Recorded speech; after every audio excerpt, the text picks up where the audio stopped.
참 예수님. 네, 오늘 야고보 사도 축일입니다. 야고보 사도에 관련된 내용, 매일 미사의 내용 잠깐 읽어보면 야고보 사도는 갈릴레아 벳사이다 출신이고 제베데오의 아들이고 요한 사도의 형이다. 직업은 어부였고 그리고 갈릴레아 호수에서 그물을 손질하다가 예수님께 부르심을 받았고 12사도 가운데에서도 특별히 사랑받는 제자 가운데 하나였다 라고 이야기를 합니다. 그리고 야고보 사도는 42년 무렵에 예루살렘에서 순교하였고 특별히 에스파냐의 산티아고 데 콤포스텔라에서 공경을 받고 있고 그곳에는 사도의 이름으로 봉헌된 성당도 있다 라고 밝히고 있습니다. 그리고 우리가 기억해야 될 것은 야고보 사도가 첫 번째 순교자였다, 사도들 가운데 첫 번째 순교자였다라는 것을 기억하시면 좋겠습니다.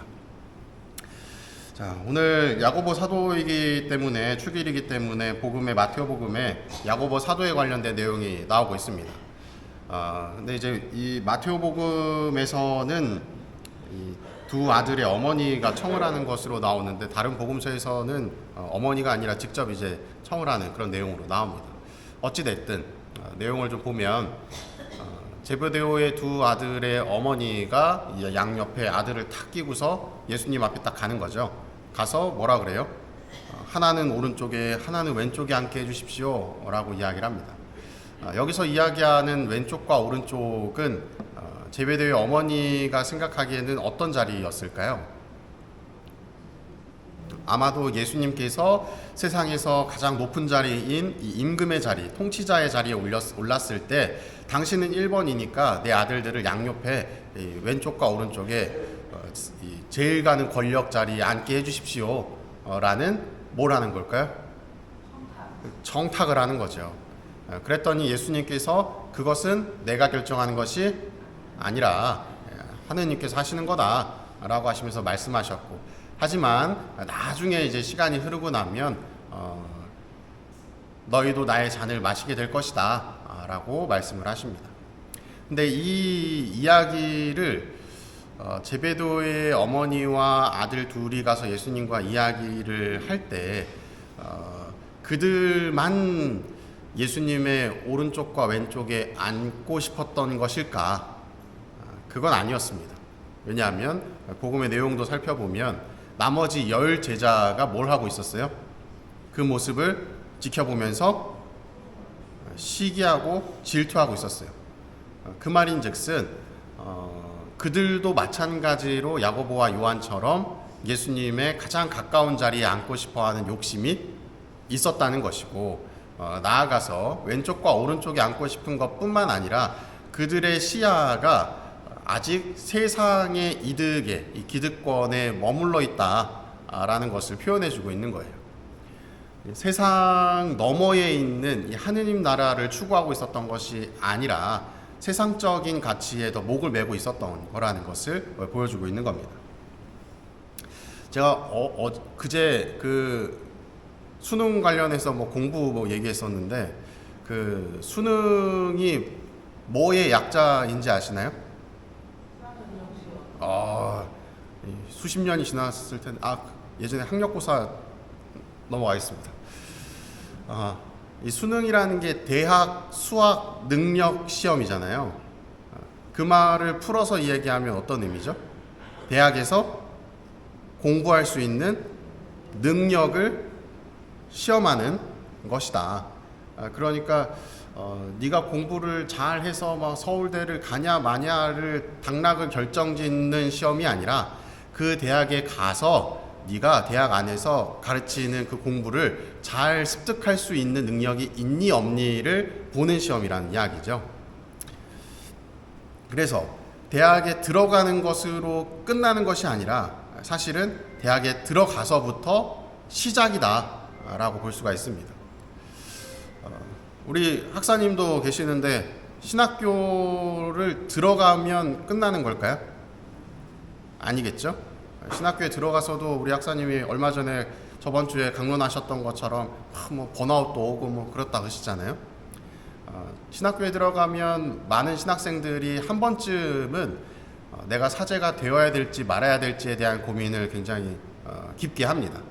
아무 생각 없이 되는 사람들도 물론 있을 수 있겠지만 많은 경우는 그런 고민들을 해요. 왜 그럴까요? 점차적으로 현실로 다가오기 때문에 내가 막연하게 생각했었던 사제의 삶이 정말 이게 나와 맞는 것인가 하는 고민들을 하게 되는 거죠. 그래서 신학교에 들어가서 끝나는 것이 아니라 들어가서도 공부를 하면서도 수많은 고민들을 하는 거죠.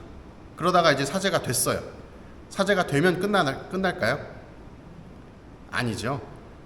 내 목표가 사제였다면 그걸 이루는 순간에 끝나겠지만 사실은 사제가 되는 것도 하나의 과정인 것이죠. 여러분들도 세례 받으시고 신앙생활이 끝나셨나요? 아니죠. 뭐 성당 안에서 무슨 뭐 반장, 구역장, 지역장, 뭐 소공위원장, 뭐 총회장 맡고 그러고 나면 신앙생활이 끝나는 걸까요? 아니죠. 우리의 신앙생활은 종점이 있는 것이 아니라 항상 과정에 있는 연속적인 신앙입니다. 그렇기 때문에 뭐 본당에 어떤 신부님이 탁 왔어요. 그러면 그 신부님이 너무 좋아. 너무 나랑 이 코드도 잘 맞고 대화도 잘 통하고 너무 재밌어. 그래서 야 요즘에 성당 갈 맛 난다. 신앙생활 열심히 해. 근데 그 신부님이 떠났어.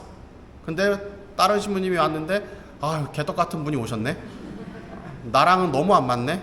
그래서 난 좀 쉬어야겠다. 그냥 얼굴만 봐도 짜증이 나고. 그래서 뭐 몇 년을 쉬어. 그러면 그분은 신앙생활을 잘 하고 있는 걸까요? 아니겠죠. 신앙생활이라 함은 사제에 의해서 많은 영향을 받기는 하겠지만 그 신앙생활이 사제에 의해서 좌지우지돼서는 안 되는 것이죠. 왜냐하면 과정에 있기 때문에 우리가 먼 훗날에 하느님 곁으로 갈 때 그 마지막 순간을 바라보면서 신앙생활을 하는 것인데 그 과정 안에서 내가 좋다고 열심히 하고 싫다고 열심히 안 하고 근데 왔다 갔다 하는 그런 모습이 아니라 흔들리지 않는 모습으로 꾸준히 변화되어야 되는 것이겠죠. 주식으로 본다면 우상향이 되어야 되는 겁니다. 올라갔다가 떨어질 때도 있겠지만 항상 어느 방향으로 가야 된다. 상승해야 된다는 거죠. 위로 올라가야 된다는 거예요.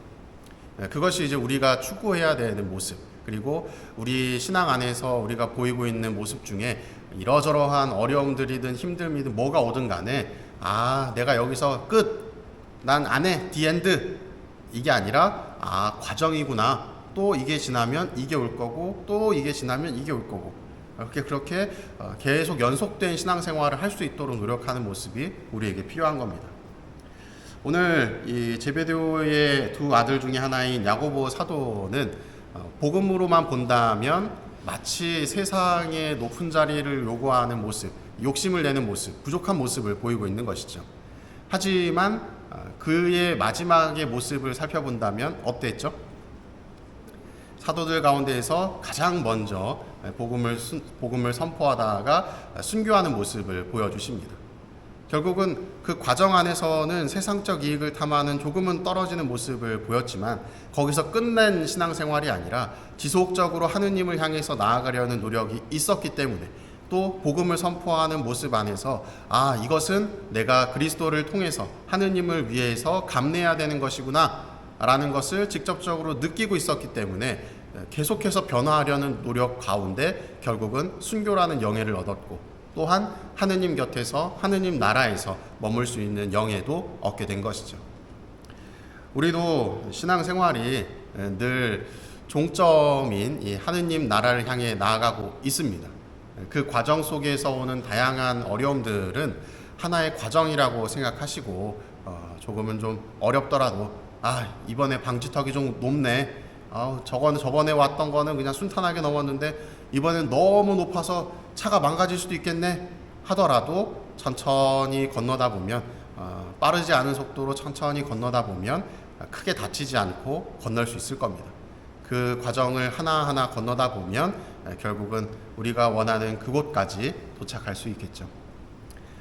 힘드시더라도 오늘 독서의 표현처럼 우리는 질그릇 속에 보물을 지니고 있으니 질그릇에 연연하기보다 그 안에 감추어져 있는 보물을 바라보며 신앙생활 하셨으면 좋겠습니다. 사랑합니다.